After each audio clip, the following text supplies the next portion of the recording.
Shangri-La is a bit of an underrated map in my opinion. In fact, I never hear anyone really talk about it. You know, out of all the BO1 maps with Ultimus Crew and that, Shangri-La, it's a good map, but I don't know why it doesn't get a lot of recognition.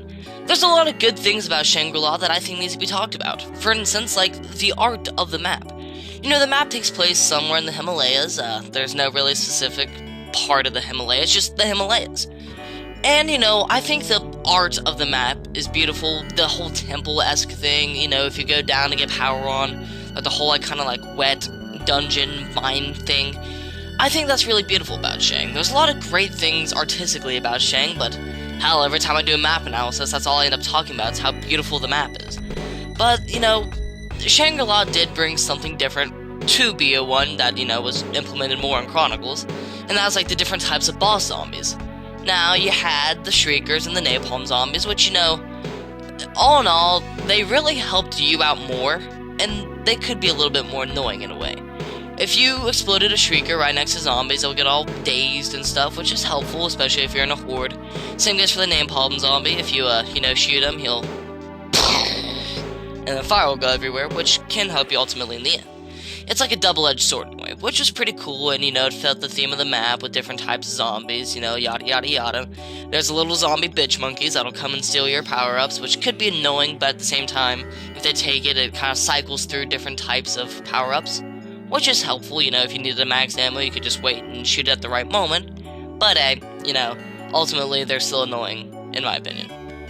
Shangri-La introduced a different type of one weapon, which was the baby gun. Basically, if you, shoot a zombie with the baby gun, they'll turn to a baby, and you, play kick the baby. Which I think is pretty cool. It's kind of funny, you know, dialogue here and there is funny with it, playing kick the baby, yada yada yada. It's pretty cool, and, you know, it's different, you know, it's a very underrated wonder weapon. I know in the Z house, they got a kind of, like, model of it, which is pretty cool. I'll go ahead and throw it up on the screen. I don't know why not. But really, Shangri-La, for it being a BO1 map, was great. It was basic, you know, there's an Easter egg. I don't know the Easter egg. But, you know, it's a pretty good map in my opinion. There's nothing bad about it. You could get cornered very quickly. I know I have several times. Oh, voice crack. Anyways, I like it better on BO3 because, you know, you got the BO3 mechanics. But, you know, for this video I went back to BO1 and I had fun because, you know, I really like BO1 weapons. You know, you can really feel the power in the guns, which is something you don't really get on BO3. All BO3 guns are even, but I'm not here to talk about guns, you know.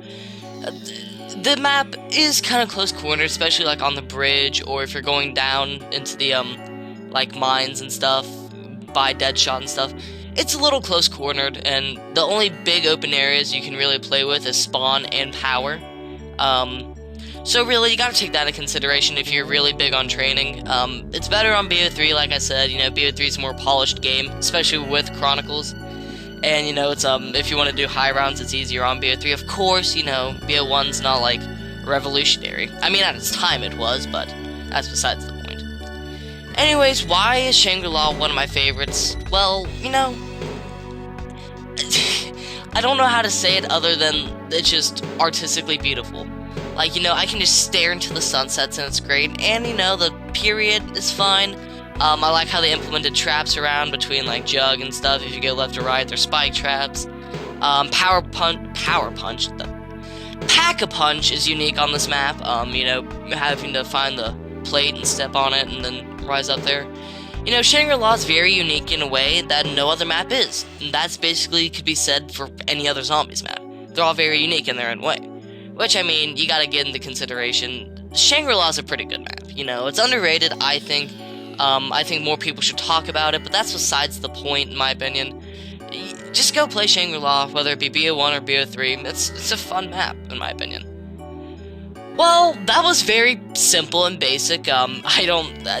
Shang really isn't too revolutionary. You know, had a lot of cool things implemented, but that's about it.